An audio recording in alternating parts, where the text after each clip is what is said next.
In this video, we're going to take a look at Bitrix24 and Monday to see which one is the right choice.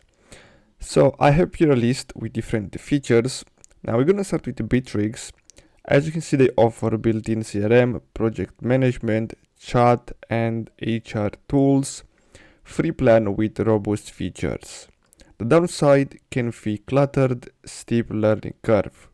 Pricing affordable, but extra features cost more. Then we have Monday. So clean interface, highly customizable, great for sales pipelines and workflows. Downside, limited tools outside CRM sales. Pricing, subscription based, pricier for full features. So choose Bitrix24 for an all-in-one business hub and go with Monday if you want a sleek, focused CRM. So basically that's it for today's video. Thanks for watching.